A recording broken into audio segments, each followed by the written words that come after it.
मैं हूँ आपके साथ अनुष्का और आप देख रहे हैं खबर का सच। हर साल पूरे देश भर में ट्यूबरक्लोसिस टीबी दिवस 24 मार्च को मनाया जाता है और इस दिन पूरे विश्व भर में टीबी बीमारी को लेकर जागरूकता फैलाई जाती है। भारत में भी टीबी के मामले लगातार बढ़ते जा रहे हैं। ऐसे में जरूरत है टीबी संक्रामक बीमारी से बचने के लिए भारत में तेजी से जागरूकता अभियान चलाया जाए। देश के सबसे बड़े अस्पताल एम्स नई दिल्ली में भी विश्व टीबी दिवस के पहले एम्स के डॉक्टर के द्वारा एक प्रेस वार्ता की गई, जिसमें टीबी के बढ़ते मामलों पर प्रकाश डाला गया। दिल्ली में स्थित एम्स अस्पताल में ट्यूबरक्लोसिस टीबी के बारे में बताया गया। टीबी एक संक्रामक बीमारी है जो टीबी बैक्टीरिया के संक्रमण की वजह से होता है। यह आमतौर पर फेफड़ों में होता है, जिसे पल्मोनरी टीबी कहते हैं। डॉक्टर ने हाल फिलहाल में बढ़ते टीबी के मामलों पर प्रकाश डालते हुए बताया कि दिल्ली में टीबी के मामले तेजी से बढ़ रहे हैं और एम्स में आने वाले मरीजों की संख्या भी तेजी से बढ़ रही है। ऐसे में जरूरत है लोगों को टीबी बीमारी के बारे में जागरूक किया जाए।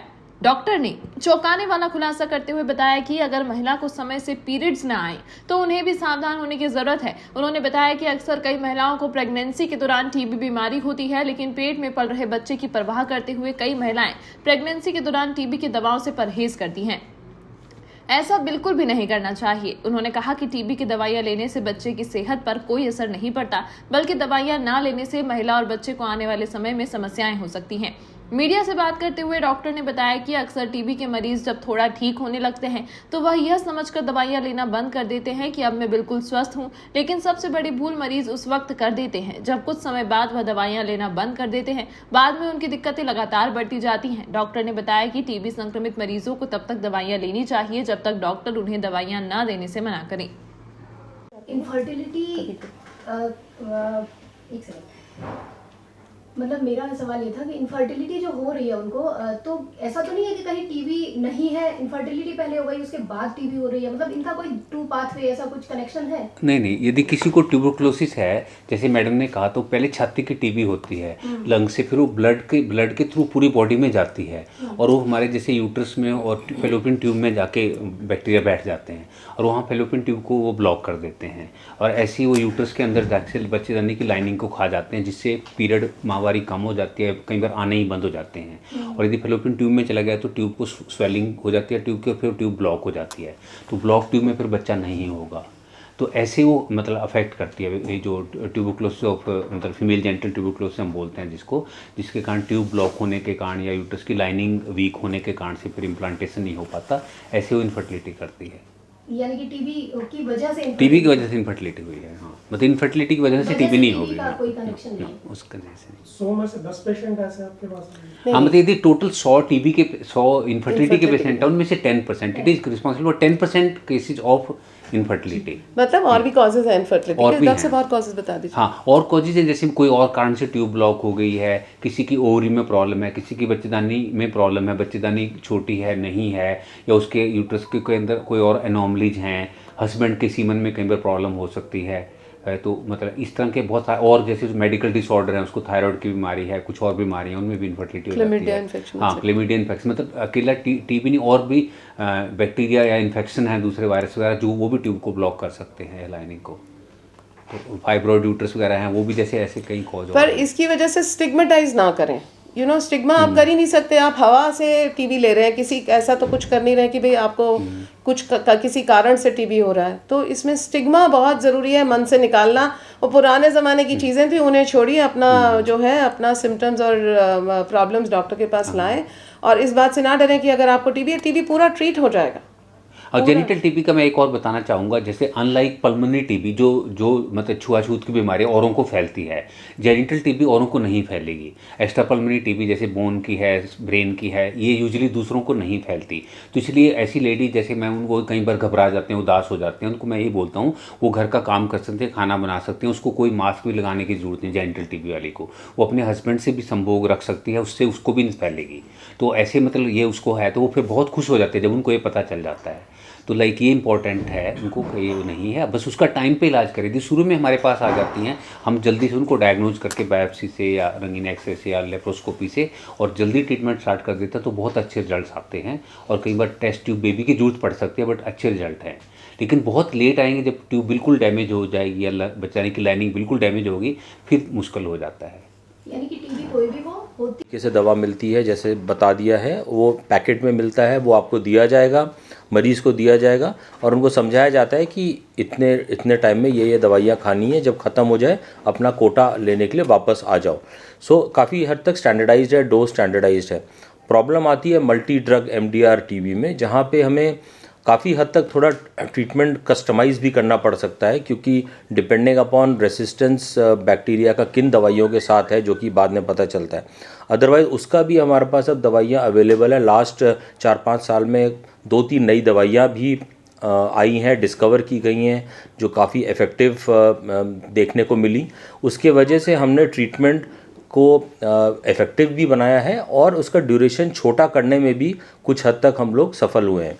तो बहुत ट्रायल्स ऐसे हुए इंटरनेशनली भी और नेशनली भी, क्योंकि MDR टीबी का ट्रीटमेंट पहले अगर आपको याद होगा 1.5 से 2 साल तो मिनिमम होता था। अब और उसमें इंजेक्शन होता था, एक इंजेक्शन 6-6 महीने तक लगता था। उसमें चेंज ये आया कि अब इंजेक्शन को हटा दिया गया, अब सारा दवाइयाँ टैबलेट्स के फॉर्म में हैं। लंबे टाइम तक वो भी चलती है, लेकिन कम से कम इंजेक्शंस की ज़रूरत अब नहीं है काफ़ी हद तक। और कुछ ऐसे भी ट्रायल्स हैं जिन्होंने दिखाया कि और ट्रीटमेंट छोटा किया जा सकता है। तो बेसिकली जो काम चल रहा है अब ये कि कैसे इफ़ेक्टिव दवाइयाँ MDR ट्रीटमेंट के लिए मिलें और ड्यूरेशन भी छोटा हो, क्योंकि जितना लंबा ट्रीटमेंट, देखिए किसी के लिए भी 5 दिन की एंटीबायोटिक तक हम लोग प्रॉपर्ली नहीं खाते अगर आप खुद देखो तो। सो 1 साल तक ट्रीटमेंट खाना आसान नहीं होता, 1-1.5 साल तक। जितना हम कम कर पाएंगे ट्रीटमेंट का ड्यूरेशन, उतना अच्छा पेशेंट्स के लिए भी।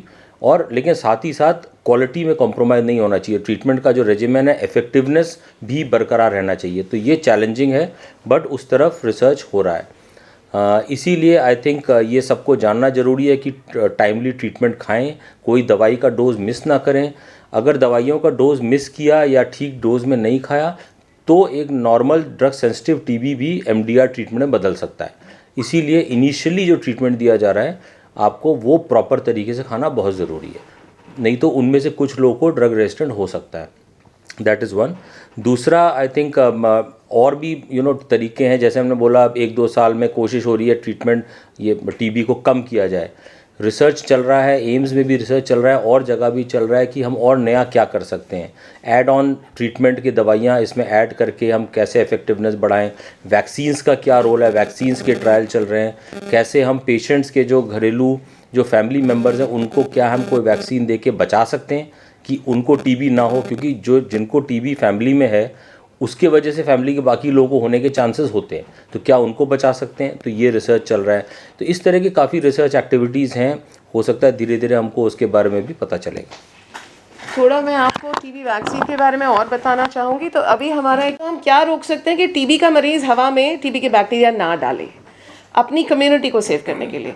ऐसे ही जैसे to a health care system early ना, अगर आप हेल्थ केयर सिस्टम में आएंगे, सबसे पहले तो डॉक्टर साहब ने जैसे बताया, हम एक्सरे करेंगे, आपको एग्जामिन करेंगे और आपका सैंपल जो है बड़े ही, आजकल जो इतनी एडवांस टेक्नोलॉजी हमारे पास है, हम मॉलिक्यूलर मेथड्स यूज़ करते हैं। तो ट्रेडिशनली स्मीयर माइक्रोस्कोपी यूज़ करते थे, which is also a good method, but उसमें थोड़े ज़्यादा नंबर ऑफ़ बैक्टीरिया चाहिए। तो अगर जैसे पल्मोनरी टीबी में फ्लोरिड डिजीज़ है, बलगम अच्छी प्रोड्यूस कर रहा है मरीज़, उनमें पिक हो जाता है, बट कुछ प्रतिशत में स्मीयर माइक्रोस्कोपी नहीं पिक कर पाती है। हम कल्चर करते हैं इन बैक्टीरिया को, जो कल्चर है वो हमारे लिए गोल्ड स्टैंडर्ड है, बिकॉज हम कल्चर से डिफरेंट ड्रग्स को, ड्रग ससेप्टेबिलिटी प्रोफाइल भी टेस्ट कर सकते हैं। तो अगर हमने रेजिमेन बनाना है, कोई मरीज़ जिसमें ड्रग रेजिस्टेंट टीबी हो गया, हमारे लिए रेजिमेन बनाने के लिए हम culture based drug susceptibility testing कर सकते हैं। और आज के समय में आपने देखा ही होगा, कोविड में सारा डायग्नोसिस मॉलिक्यूलर मेथड से हो रहा था, तो टीबी में मॉलिक्यूलर मेथड काफ़ी सालों से अवेलेबल है। हम 25 सालों से PCR टेस्ट कर रहे हैं और अब क्लोज सिस्टम्स भी आ गए हैं। जैसे जीन एक्सपर्ट सिस्टम हमारे देश में 2011 में हमारे इंस्टीट्यूट में हमारी लैब ने सबसे पहले लिया था इन द पब्लिक सेक्टर। हम 2011 से जीन एक्सपर्ट टेस्ट से मरीजों को डायग्नोसिस दे रहे हैं, उनको हेल्प कर रहे हैं। सिर्फ स्प्यूटम नहीं, जैसा पहले भी डॉक्टर साहब ने सबने डिस्कस किया, एक्स्ट्रा पल्मोनरी टीबी सैंपल्स भी जीन एक्सपर्ट के द्वारा टेस्ट हो सकते हैं। 2014 से 17 तक हमने एक इंडियन टेस्ट को वैलिडेट करा ICMR की मदद से 4 सेंटर्स में। ट्रूनेट टेस्ट इंडिया में बनता है और ये जीन एक्सपर्ट के जैसा ही इक्वली गुड है। पल्मोनरी टीबी में स्प्यूटम पे भी हो सकता है। एक्स्ट्रा पल्मोनरी टीबी में हम CSF, lymph node aspirate, female genital TB samples सभी में ये यूज़ कर सकते हैं। कुछ सैंपल्स में हमें कभी दिक्कत आती है, फॉर एग्जांपल प्लूरल फ्लूइड में, वहाँ प्रोटीन कंटेंट ज़्यादा होता है, बट हमारे पास और मेथड्स हैं जो बहुत इफेक्टिव हैं। अब अगर हम बात करें एमडीआर टीबी डायग्नोसिस की, तो एमडीआर हम तब बोलते हैं जब resistance to rifampicin and INH आ जाता है। सो रिफैम्पिसिन अलोन अगर हम पिक कर लें 96% ऑफ ऐसे केसेस में आईएनएच रेजिस्टेंस भी होता है। तो सर ने जैसे शुरू में आपको बताया था, हम 4 दवाएं देते हैं 6 महीने के लिए पल्मोनरी टीबी में, rifampicin, INH, pyrazinamide and ethambutol, followed by जैसे सर ने बोला 4 महीने, 2 महीने 4 दवाइयाँ, 4 महीने 3 दवाइयाँ, रिफैम्पिसिन, आईएनएच एंड इथेम्बेटॉल। हम इन मॉलिक्यूलर मेथड से डे 1 पे ही रिफैम्पिसिन रेजिस्टेंस जान लेते हैं। पर ऐसा जैसे हम बार बार कह रहे हैं, आप जल्दी आए हेल्थ सिस्टम में, और अगर एमडीआर काफ़ी समय तक रह गया अनडायग्नोज्ड, एक तो सारे डिसेमिनेशन हो जाएगा उस मरीज़ से, और उसमें और भी ड्रग्स के लिए ड्रग रेजिस्टेंस जनरेट होने के चांसेस हैं। तो अभी हमारी ये कोशिश जारी है कि हम आईएनएच और फ्लोरोक्विनोलोन रेजिस्टेंस बेसलाइन पे डिटेक्ट कर लें, क्योंकि जो एमडीआर टीबी रेजिमेंट जो बेस्ट शॉर्टेस्ट रेजिमेंट है 9 महीने का एमडीआर टीबी रेजिमेंट, उसके लिए इन 3 दवाओं को, रिफैम्पिसिन, आईएनएच और फ्लोरोक्विनोलोन को रेजिस्टेंस जानना ज़रूरी है। तो अब जो करंट हमारा बहुत एफर्ट लग रहा है कि हम इनको बेसलाइन पे ही बता दें। तो ये तो रहा डायग्नोस्टिक मोडालिटीज़ का जो आपके साथ शेयर करना चाह रहे थे। So not only at AIIMS, the national TB elimination programme is working very hard. ये हमने काफ़ी समय से उनको गाइड किया, और काफ़ी समय से नेशनल प्रोग्राम में पेरिफेरी तक ले जाने के लिए मॉलिक्यूलर सिस्टम्स हैं। Gene Xpert country wide available है। Same Truenat system is a battery operated system, वो भी पेरिफेरल सेंटर्स पे भी अवेलेबल है। तो आप मरीज़ को सिर्फ इतना करना है कि हेल्थ सेंटर तक जाएं, उन्हें ठीक गाइडेंस मिलेगी। अब मैं डॉक्टर अनंत मोहन से थोड़ा रिक्वेस्ट करूंगी कि वो इलाज के बारे में थोड़ा आपसे शेयर करें, और इलाज ड्रग रेजिस्टेंट टीबी में हम कैसे करते हैं, और उसमें हमें दिक्कतें भी आ सकती हैं, इसीलिए आपका सहयोग चाह रहे हैं। 2 वैक्सीन्स को ट्राई किया, उनमें से एक वैक्सीन इंडिया में बनी थी, माइकोबैक्टीरियम इंडिकस प्रनाय, इनफैक्ट डॉक्टर तलवार जो एम्स में थे पहले, उनके द्वारा ये बनाई गई थी। दूसरी है एक मॉडिफाइड रिकॉम्बिनेंट बीसीजी वैक्सीन। इन दोनों को डॉक्टर गुलेरिया, डॉक्टर अनंत मोहन के नेतृत्व में हमने एम्स में और 8 डिफरेंट साइट्स में आईसीएमआर के सपोर्ट से किया। ये स्टडी अभी कंक्लूड हुई है, इसके रिजल्ट्स जल्दी अवेलेबल हो जाएंगे। इसमें हमने हाउस होल्ड कॉन्टैक्ट्स को भी दिया। एक और जो बड़ा जो एफर्ट नेशनल टीबी प्रोग्राम ने शुरू किया है, बीसीजी रीवैक्सीनेशन प्रोग्राम शुरू किया गया है लगभग 100 डिस्ट्रिक्ट्स में, और आईसीएमआर और नेशनल टीबी प्रोग्राम मिलके ये बीसीजी रीवैक्सीनेशन ट्रायल कर रहा है। तो इसके जो आपका बैकग्राउंड हम आपसे शेयर करें, बीसीजी न्यूबॉर्न बेबी को डे 1 पे दे दिया जाता है।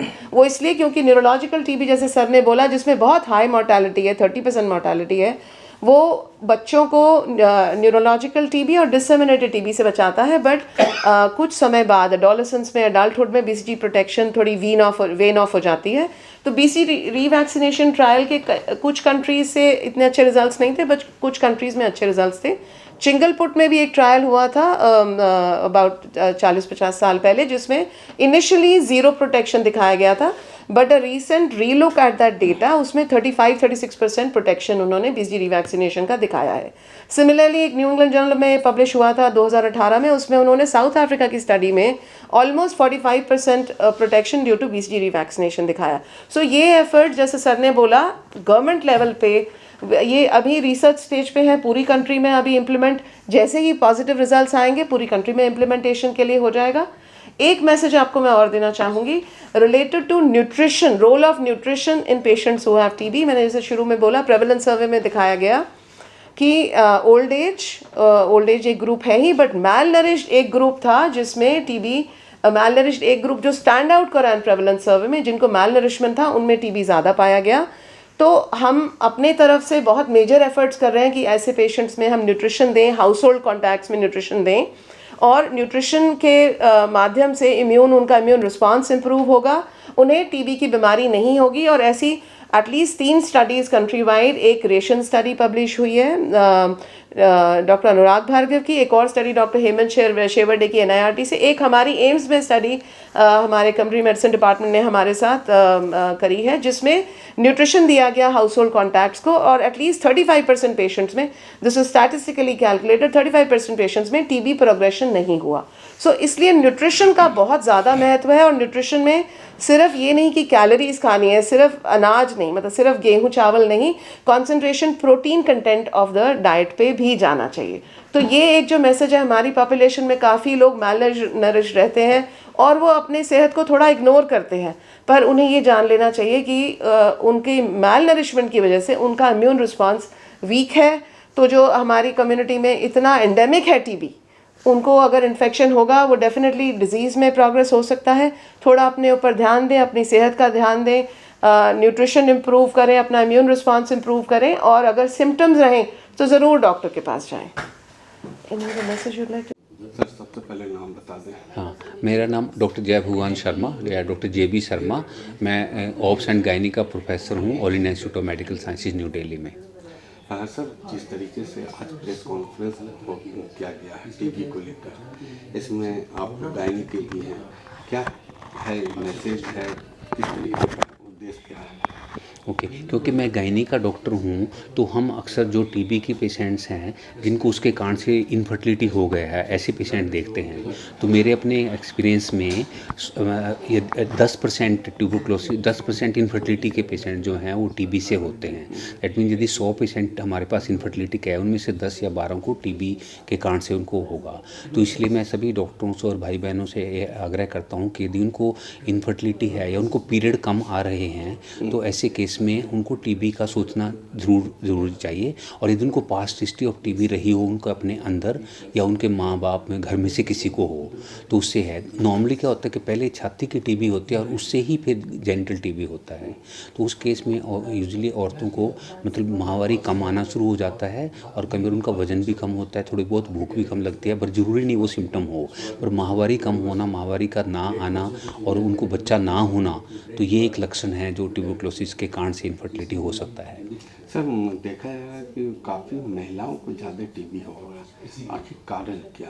हाँ, एक तो महिलाओं को जो छाती का टीबी महिलाओं को ज़्यादा होता है, उसका कारण यही है कि कई बार वो उनको जैसे गरीबी के कारण से खाना उनको कम मिलता है, फिर वो कई बार एक छोटे घर में ही जैसे अंदर ही रहते हैं, उनको बाहर हवा का एक्सपोजर कम होता है। कई बार जैसे छोटे घर में बहुत लोग रह रहे हैं और क्राउडिंग से, पॉवर्टी से, फिर उसको खाना भी बचा कुचा लास्ट में खाती है, तो वो कारण हो सकता है कि उनको टीबी ज़्यादा हो। और नंबर 2 ये है कि भी फिर उसके कारण से उनको जैसे जेनिटल टीबी भी हो सकता है और उसके कारण से उनको इनफर्टिलिटी मतलब बांझपन का खतरा हो जाता है। अच्छा सर, कोई महिला अगर डिलीवरी है और डिलीवरी के समय उसको टीबी का पता चलता है, क्या उस बच्चे को भी अफेक्ट हो सकता है? हाँ, बहुत अच्छा आपने सवाल पूछा। यदि किसी भी लेडी को प्रेगनेंसी में टीबी है, जैसे वो आमतौर पर छाती की टीबी होती है बट कोई और टीबी भी हो सकती है, तो अक्सर ऐसे लेडीज उनको लगता है कि यदि उसको प्रेगनेंसी है तो बच्चे को टीबी की दवाई नुकसान ना कर दे, वो टीबी की दवाई बंद कर देते हैं, जो बहुत ही गलत है। तो मैं यही आपके माध्यम से कहना चाहूँगा कि जो टीबी की दवाइयाँ, स्पेशली ड्रग सेंसिटिव टीबी की जो चारों दवाइयाँ हैं वो बच्चे के लिए बिल्कुल सेफ़ हैं। तो चाहे प्रेगनेंसी का कोई भी महीना हो, उसको टीबी की दवाइयाँ ज़रूर लेनी है। टीबी की दवाइयों ना लेने से नुकसान है, लेने से कोई नुकसान नहीं है, उल्टा उसको फ़ायदा है। और नहीं तो जैसे आप कह रहे हैं यदि हम उसको टीबी का इलाज प्रेगनेंसी में ना करें तो प्रेगनेंसी एबॉर्शन होने का खतरा हो सकता है, बच्चे के अंदर प्रीमेच्योर डिलीवरी होने का खतरा हो सकता है, बच्चे की डेथ तक का भी खतरा हो सकता है।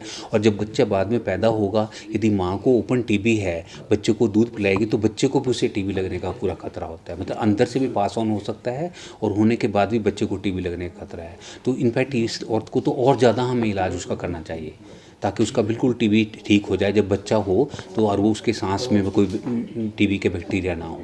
तो ये मैं आपके माध्यम से कहना चाहूँगा कि प्रेगनेंसी में ऐसी दूध पिलाने के वक्त में उसका टीबी की दवाई लेना बहुत ही ज़रूरी है ताकि बच्चे को टीबी ना लगे।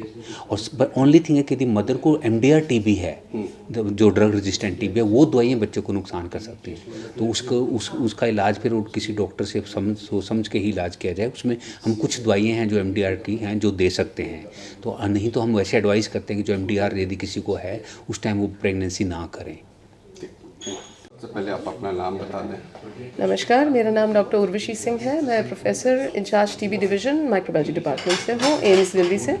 मैडम, आज जो टीबी का लेकर प्रेस कॉन्फ्रेंस, क्या उद्देश्य क्या है, किस तरीके? सो देखिए, जैसा मैंने शुरू में ही बताया कि टीबी का बर्डन जो हमारी कम्युनिटी में बहुत ज़्यादा है। तो जो टीबी प्रेवलेंस सर्वे ICMR ने 2022 में पब्लिश किया, उसमें ये पाया गया कि पूरी कंट्री में 514 मरीज़ों को 1 लाख में टीबी की बीमारी है और टीबी की बीमारी उन्हें ऐसे भी मरीज़ हैं जिन्हें पता ही नहीं। दिल्ली के शहर में 700 से ऊपर 1 लाख में से 700 से ज़्यादा मरीज़ों को टीबी की बीमारी है, जो पल्मोनरी एक्स्ट्रा पल्मोनरी टीबी मिला के इतना ज़्यादा नंबर है। और कुछ स्टेट्स हैं जिसमें टीबी की बीमारी कम है, लाइक गुजरात में कम है, केरला में कम है, बट दिल्ली का शहर जो हम जहाँ हैं और हम इतने सालों से कोशिश कर रहे हैं कि हम टीबी मरीज़ों की मदद करें, वहाँ टीबी की बीमारी ज़्यादा है। और रीज़न इसका प्राइमरीली ये है कि जो मरीज़ है वो डॉक्टर के पास नहीं पहुँच पाता, वो अपने सिम्टम्स, ये भी प्रेवलेंस सर्वे में पब्लिश हुआ कि मरीज़ अपने सिम्टम्स को इग्नोर करता है क्योंकि इसके सिम्टम्स वायरल इन्फेक्शन से मिलते जुलते हैं। तो जैसे हल्की खांसी रही, हल्का बुखार रहा, वेट लॉस रहा, तो मरीज़ सोचेगा कि ये मेरे वायरल इन्फेक्शन की वजह से है और इन सिम्टम्स को इग्नोर कर देगा। बट ये जानना मरीज़ के लिए ज़रूरी है कि टीबी की बीमारी बहुत सिंपल बहुत ही ऐसे लक्षणों से प्रेजेंट करेगी कि हल्का बुखार, हल्की खांसी, धीरे धीरे वेट गिरना। ये नहीं कि आपका हफ्ते में 5 किलो गिरा, ओवर 2-3 महीने में धीरे धीरे वजन गिरेगा तो मरीज़ सोचेगा ऐसे ही हो रहा है, कुछ नहीं है। ऐसे सिम्टम्स को मरीज़ को इग्नोर नहीं करना। तो यही मरीज़ जो हैं हमारे सिटी में या कंट्री में, अगर उन्हें डिज़ीज़ है और उन्हें पता नहीं है कि उन्हें बीमारी है, वो अनजाने में ही टीबी की बीमारी जो है उनके फेफड़ों से कम्युनिटी मतलब हवा में आ जाती है। और जैसे मैंने पहली डिस्कशन में भी बताया, ये हवा से फैलने वाली बीमारी है, तो ना कोई भी इससे बचा हुआ है, ना अमीर बचा है, ना गरीब बचा है। तो यह सिम्टम्स जब भी आए मरीज़ को, उन्हें डॉक्टर के पास ज़रूर आना चाहिए, अपने को डायग्नोस कराएं, इन्वेस्टिगेट कराएं और ठीक दवा लें, पूरे समय तक दवा लें। डायग्नोसिस इसका बहुत सरल है, हमारे पास बहुत एफिशिएंट टेक्निक्स हैं, बस मरीज़ को डॉक्टर के पास आना है। हमारे तरफ से बहुत मेजर एफर्ट इसमें भी हो रहा है कि हम एक्टिव केस फाइंडिंग करें। हम स्लम्स में जाके एक्टिव केस फाइंडिंग भी कर रहे हैं और मैंने आपको जैसे न्यूट्रिशन पे स्ट्रेस पहले दिया, न्यूट्रिशन भी उनको सप्लीमेंट करने की कोशिश कर रहे हैं। बट ये मरीज़ के लिए खुद जानना ज़रूरी है कि अगर उसे टीबी की बीमारी है, उसके द्वारा वो अपने प्रियजनों को, अपने परिवार वालों को भी स्प्रेड हो सकती है। जैसे कि शुरू में भी हमने बात करी कि क्राउडेड कंडीशंस में, जहाँ छोटी जगह में पूरा परिवार बंद कमरे में रह रहा है, एक मरीज़ को अगर बीमारी है, उसके परिवार वालों को भी अनजाने में बीमारी फैल जाएगी। उस मरीज़ को खुद ही नहीं पता उसे बीमारी है, वो दूसरों को भी फैला देगा। इसलिए जल्दी से जल्दी सिस्टम में आए और जो मरीज़ है उसके हाउस होल्ड कॉन्टैक्ट्स को भी हम लोग इन्वेस्टिगेट करते हैं, भी हम सजेस्ट करते हैं उनकी भी स्क्रीनिंग करें कि बीमारी हाउस होल्ड कॉन्टैक्ट्स को भी तो नहीं हो गई। ये पूरा नेशनल टीबी एलिमिनेशन प्रोग्राम में पूरा सिस्टमैटिकली ये रिकमेंड किया गया कि हाउस होल्ड कॉन्टैक्ट्स को भी हम स्क्रीन करते हैं। छोटे बच्चों को हम टीबी प्रिवेंटिव ट्रीटमेंट देते हैं, छोटे बच्चों को, 6 साल से कम बच्चों को। PL-HIV में भी जो जिन लोगों को HIV है उनमें भी हम टीबी प्रिवेंटिव ट्रीटमेंट देते हैं, ताकि उनकी टीबी अगर इन्फेक्शन स्टेज पे है तो वो डिजीज़ स्टेज पे ना पहुँचे। तो इसमें बहुत मेजर एफर्ट हो रहा है, पर अगर मरीज़ खुद से अगर हेल्थ सिस्टम में आएंगे तो थोड़ा सा काम आसान हो जाएगा। और टीबी हमारा बेसिक पर्पज़ है कि हम TB transmission in the community रोकें। ट्रांसमिशन रोकने का सबसे बढ़िया तरीका है कि टीबी मरीज़ को जल्दी डायग्नोस करें, जल्दी ट्रीट करें। विद इन 2 वीक्स वो जो है अपना बैक्टीरिया स्प्रेड करना रोक देगा। पर उसका इलाज जितने दिन का रिकमेंडेड है, 6 महीने का, या जैसे एक्स्ट्रा पल्मोनरी टीबी में डॉक्टर साहब ने बोला कि 9 महीने, या कभी न्यूरोलॉजिकल टीबी में 1.5 साल तक भी देना पड़ सकता है। तो इलाज अपना पूरा कंप्लीट कराए, नहीं तो वो खुद भी बीमार, उनकी बीमारी कॉम्प्लिकेट हो सकती है, MDR टीबी बन सकती है और अपने प्रियजनों को या बाहर भी बीमारी फैल सकती है। तो ये वाले मैसेजेस जो हैं बहुत ज़रूरी हैं। सारे डॉक्टर्स अपनी तरफ से, आपने जैसे आपसे शेयर करा, कितने डॉक्टर्स भी एक्सपोज हो जाते हैं OPDs में, ऑपरेशन थिएटर्स में, बट फिर भी हमारा एफर्ट बहुत स्ट्रॉन्ग है कि जितने मरीज़ हमारे पास आए हम उनकी सेवा करें। जितने मरीज़ों तक हम खुद पहुंच सकते हैं हम वो भी कोशिश में लगे हुए हैं। तो मैसेजेस मेनली यही हैं कि अपने सिम्टम्स को इग्नोर ना करें। डायबिटिक्स, बड़ी उम्र वाले लोग, स्मोकर्स, अल्कोहलिक, मैलनरिश्ड, ये 5 ग्रुप्स में प्रेवलेंस सर्वे में दिखाया गया बीमारी ज़्यादा है। तो ये लोग अपनी स्क्रीनिंग साल में एक बार ज़रूर करा लें। पहले तो स्मोकिंग, अल्कोहल से अगर बचें तो सबसे बढ़िया है, उनमें टीबी ज़्यादा हो ही सकता है और भी एलिमेंट्स बढ़ सकती हैं। मैलनरिश लोग और ओल्ड एज और डायबिटिक्स अपनी एनुअल स्क्रीनिंग कराएं, ताकि अगर उनमें टीबी रहे और उनको सिम्टम्स की पता ना हो, सब क्लिनिकल स्टेज में टीबी रहे, उनका डायग्नोसिस हो जाए और अर्ली ट्रीटमेंट हो जाए। बता दें। मैं डॉक्टर आंचल कुमार श्रीवास्तव हूँ, मैं प्रोफेसर हूँ न्यूरोलॉजी डिपार्टमेंट में, एम्स में, दिल्ली में। जी सर, क्या कहेंगे आज के जो प्रेस कॉन्फ्रेंस था टीबी को लेकर, इसमें आज न्यूरोलॉजी, गायनी, मेडिसिन, पल्मोलॉजी सभी के डॉक्टर थे। क्या उद्देश्य, किस तरीके से टीबी को हराना? देखिए, 2 प्रमुख उद्देश्य था आज के प्रेस कॉन्फ्रेंस का। पहला तो पब्लिक को समझाना कि टीबी के प्रति पूरी सावधानी बरतें, और दूसरा ये समझाना कि यह समय रहते ट्रीट करना बड़ा ज़रूरी है इसको, और समय रहते ट्रीट किया जाएगा तो पूरी तरह ट्रीट हो जाता है। और तीसरा जो उद्देश्य था वो ये कि ट्रीटमेंट पूरा करना।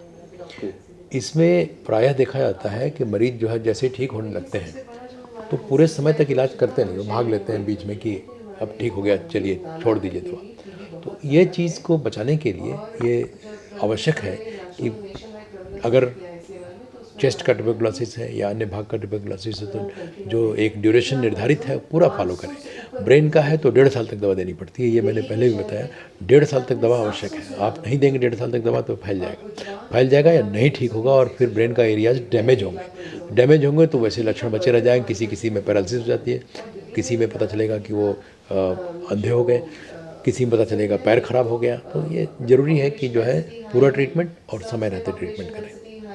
सर, जिस तरीके से आपने कहा 1.5 साल नीरों में और जैसे छाती में होते हैं 6 महीने, हाँ 9 महीने जी, ये ऐसा क्यों सर? ऐसा इसलिए वो मैंने उस समय बताया था कि ब्रेन जो है काफ़ी झिल्लियों के अंदर बंद रहता है। तो दवा पहुंचती है, इतनी दवा देंगे तो इतनी पहुंचती है, आप समझ गए। तो ट्रीटमेंट के लिए एक दवा का लेवल की आवश्यकता होती है जो लेवल वहाँ पूरा बनता नहीं है।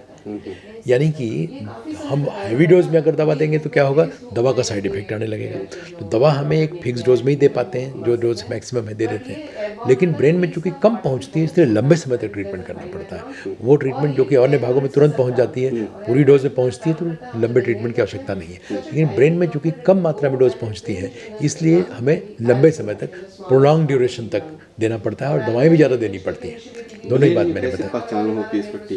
अब वो लक्षणों से पता चलता है, ब्रेन संबंधित लक्षण आते हैं। जैसे कि सबसे प्रमुख लक्षण है सर दर्द होना, आंखों की रोशनी में कमी आ जाना, उल्टी होने लगना और मिर्गी जैसा दौरे पड़ने लगना या कभी कभी एक साइड पैरालाइज हो जाना। और अगर स्पाइनल कॉर्ड में होगा तो किसी का यूरिन फंस जाता है, किसी के पैर खराब हो जाता है, किसी का हाथ पैर दोनों ही खराब हो जाता है। तो ये सब लक्षण है जिससे हमें पहचान में आता है। और स्पाइनल कॉर्ड यानी कि जो रीढ़ रज्जु के होता है तो कभी कभी जो है वहाँ पीछे पेन होने लगता है बैक में।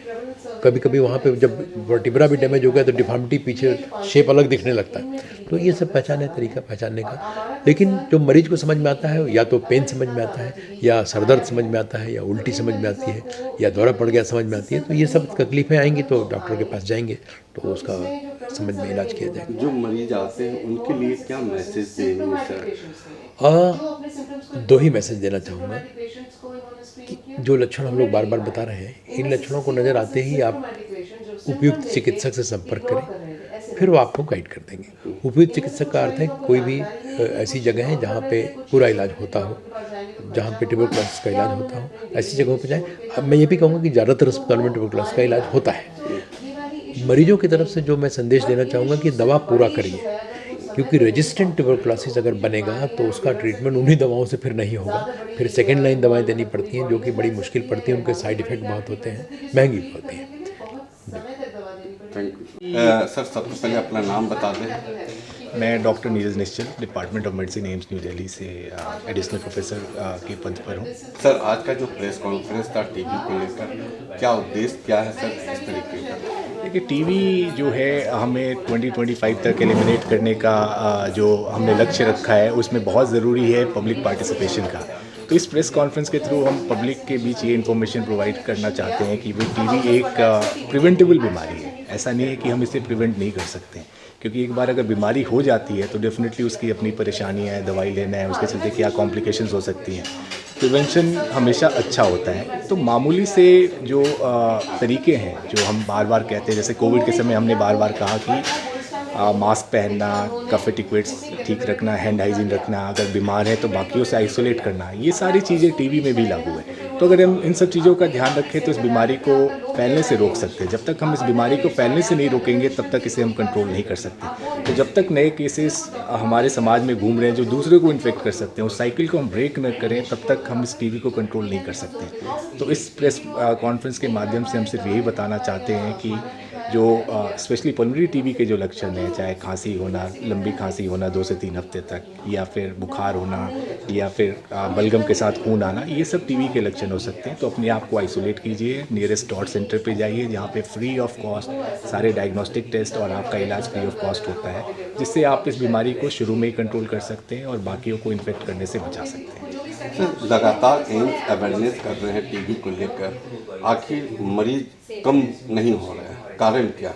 देखिए, जो इंडिया में पॉपुलेशन है और कई बार हम लापरवाही करते हैं कि ठीक है मुझे तो ये बीमारी हो ही नहीं सकती, ये सोच जो है, ये बीमारी किसी भी स्ट्रेटा को डिस्क्रिमिनेट नहीं करता है, चाहे वो अमीर हो गरीब हो, किसी भी रिलीजन का हो, किसी भी कास्ट का हो, ये डिस्क्रिमिनेट नहीं करता है। तो ये सोचना कि ये बीमारी मुझे हो ही नहीं सकती इसलिए हम लापरवाही करते हैं और वहीं पे हम फंस जाते हैं, वहीं पे हम इन्फेक्ट हो जाते हैं। हो सकता है हमें बीमारी ना हो लेकिन हम इन्फेक्टेड हैं तो दूसरों को इन्फेक्शन पहुंचा सकते हैं। मोस्टली वो अपने घर के कोई क्लोज मेंबर होता है, वर्क प्लेस पे आपका कोई क्लोज कलीग होगा, तो वैसे में आप जो है इन्फेक्शन फैला सकते हैं। तो मैं कहूँगा कि ये जो लोगों के अंदर है कि मुझे तो ये हो ही नहीं सकता, ये एटीट्यूड जो है और प्रिकॉशन नहीं लेते हैं या अपने सिम्टम्स को इग्नोर करते हैं, उस एटीट्यूड को हमें चेंज करने की ज़रूरत है। अगर कोई भी टीबी रिलेटेड लक्षण हो, जो हर जगह आप देखेंगे कि पब्लिक स्पेस पे कई जगह सिम्टम्स के बारे में मेंशन किया होता है, उन सब में से कोई भी सिम्टम हो तो आप डेफिनेटली डॉक्टरी सलाह लें और अपना इलाज करवाएं।